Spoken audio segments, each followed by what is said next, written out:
একদম সাধারণ রেসিপিতে খুব সহজভাবে আজকে আপনাদের সাথে গরুর মাংস রান্না করে দেখাবো। এইভাবে মাংস রান্না করলে হেভি টেস্ট হবে। হ্যালো এভরিওয়ান, আসসালামু আলাইকুম। কেমন আছেন সবাই? আশা করি আলহামদুলিল্লাহ সবাই ভালো আছেন। এখানে আমি 1.5 কেজি গরুর মাংস ভালোভাবে ধুয়ে পরিষ্কার করে পানি ঝরিয়ে নিয়েছি। এরপরে দিয়ে দিলাম 2 চামচ আদা বাটা, 2 চামচ রসুন বাটা, দিয়ে দিলাম হলুদের গুঁড়ো, মরিচের গুঁড়ো, পরিমাণ মতো লবণ। সব কিছুই আমি এখানে আমার যতটুকু 1.5 কেজি মাংসের জন্য প্রয়োজন সব কিছু আমি দিয়ে নিচ্ছি। এখানে আমি দিয়ে দিলাম 1 কাপ পরিমাণ পেঁয়াজ কুচি। পেঁয়াজটা আমি মিহি করে কেটে নিয়েছি।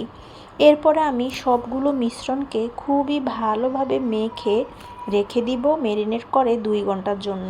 আপনারা যেহেতু গরুর মাংস রান্না করলে আগে থেকেই প্রস্তুতি নেন বা ভেবে রাখেন কি রান্না করবেন, তাহলে আগে থেকেই মাংসটা রেডি করে 2 ঘন্টা ম্যারিনেট করে এভাবে রেখে দিতে পারেন।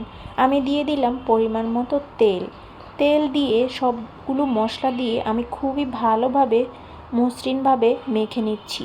ভালোভাবে মেখে নেওয়ার পরে পুরো মাংসর গায়ে মশলাটা একদম লেগে যাবে। এরপরে আমি ঢাকনা দিয়ে ঢেকে রেখে দিচ্ছি ফ্রিজের নরমালে 2 ঘন্টা। এরপরে 2 ঘন্টা পর আমি চুলায় বসিয়ে দিলাম। চুলায় বসিয়ে দেওয়ার পরে মাংসটা খুবই সহজে সেদ্ধ হয়ে যাবে এবং খুবই তাড়াতাড়ি হয়ে যাবে। গরুর মাংস রান্না করতে অনেকটা সময় লাগে। এভাবে ম্যারিনেট করে আপনারা যদি রেখে দিতে পারেন তাহলে মাংসটা খেতে যেমন মজা হবে এবং খুবই তাড়াতাড়ি রান্নাটাও হয়ে যাবে। এই তো আমার মাংসটা ভালোভাবে কষানো হয়ে গিয়েছে।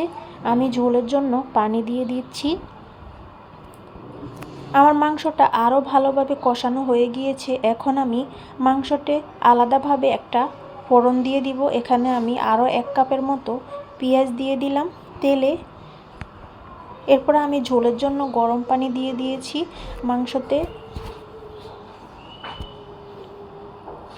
এই তো আমার মাংসটা হয়ে এসেছে। এখন আমি পেঁয়াজটাকে ভালোভাবে লাল লাল করে ভেজে নিচ্ছি। ফোড়ন দিয়ে দিব। এইভাবে গরুর মাংস রান্না করলে আলাদাভাবে যদি আপনারা পেঁয়াজ দিয়ে একটা ফোড়ন দেন তাহলে বেশ মজা লাগে খেতে এবং মাংসের রান্নাটা হেভি টেস্ট হয়। এই তো আমার রান্নাটা প্রায় হয়ে এসেছে। এখন আমি গরুর মাংসটাকে ঢাকনা দিয়ে আরও কিছুক্ষণ ঢেকে রেখে দিব, যতক্ষণ পর্যন্ত আমার গরুর মাংসের উপরে তেলতেলে ভাবটা চলে না আসে।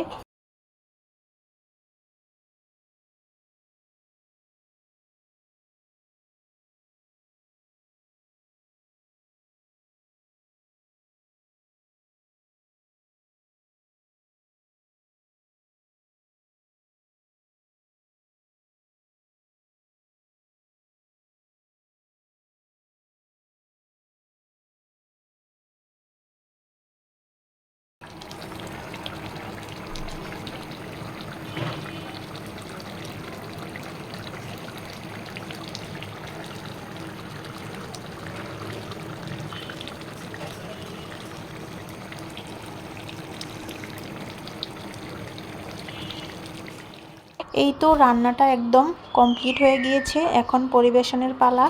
গরম গরম ভাত অথবা সাদা পোলাওর সাথে এই মাংসটা খেতে অসাধারণ মজা। আপনারা চাইলে এখানে টালা জিরের গুঁড়ো উপর দিয়ে দিতে পারেন। ভিডিওটি ভালো